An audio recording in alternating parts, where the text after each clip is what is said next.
katanat transport ke sorkar jela ringkat ke jini Trilang pat katanat civil aviation jong ke sorkar India minta ke si pale ke khatsa autorik kelapan her ya ke Liengsuiñ Duriau ni ke seaplane hakapung Umiam kapan la bandam hasla kene ke temu Pynher Liengsuiñ kalong si bentaman Pynurlong ya ke Leit kawan bat kum juru ke Pyrshang la kalong ne eman Pynher ya kene ke Liengsuiñ Duriau ban kring ikinong wan jingok kai perthairu kumju ya kene ke program lapli do menteri ketan civil aviation ke sorkar preng Naidu peringkat ke jingdan lang menteri rangba ke jelau Konrad ke sangma bat kiwi de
round of Udan, especially for the seaplane network, which is going to open up new impossible locations that have to be connected to the air connectivity. Udan 5.4 has also been launched, which was specifically focusing on seaplanes before. Now we are doing the Udan 5.5 also for seaplanes. And there will be no need for waterdrome license for the water aerodromes, which was initially a great challenge for us to build these water aerodromes. And the commercial pilot license holders can now directly obtain seaplane ratings that will allow them to fly seaplanes altogether. And I believe it goes without saying that these guidelines, along with seamless integrating seaplane operations into aviation's landscape, would also lead to creation of jobs in supporting the regional economy. I want to make seaplanes a symbol of country's economic growth, innovation, and commitment to inclusive development. And for that, we all need to collaborate together, and other states need to come forward, just like Meghalaya, to align with the commitment of establishing multimodal connectivity in the country.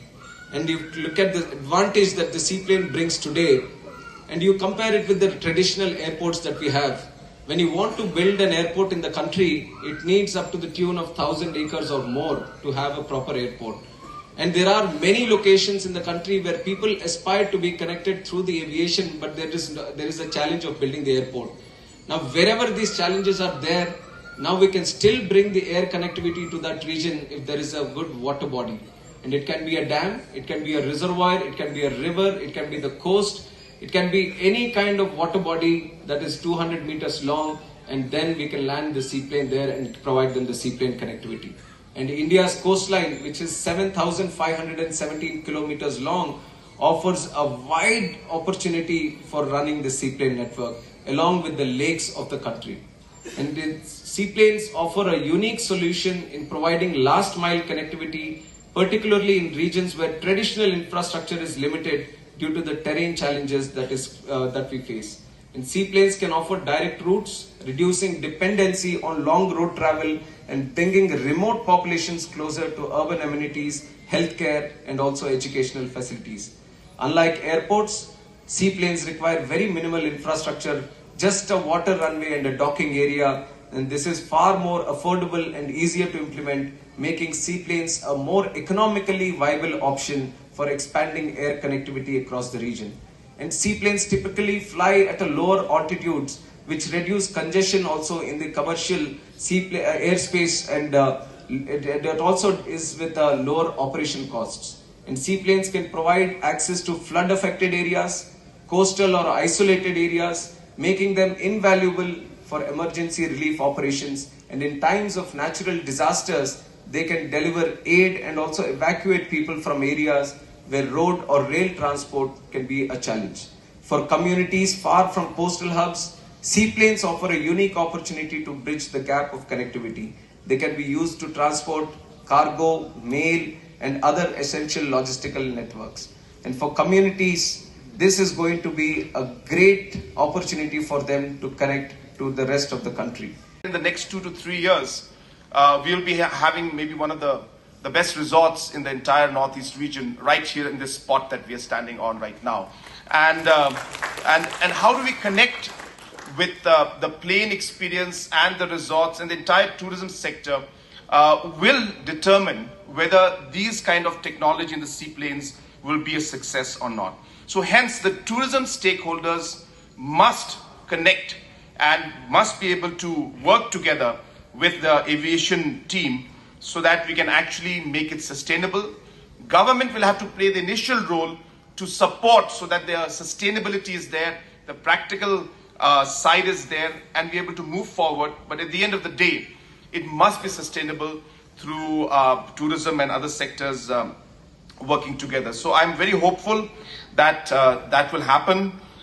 From the tourism point of view, we are very happy today that Shillong is one of the most sought after destinations. That's exactly what the word is. There's a Sky Scanners travel trend report that came out that that Shillong had even surpassed Azerbaijan's Baku as the most sought after destination for Indian travelers in 2025.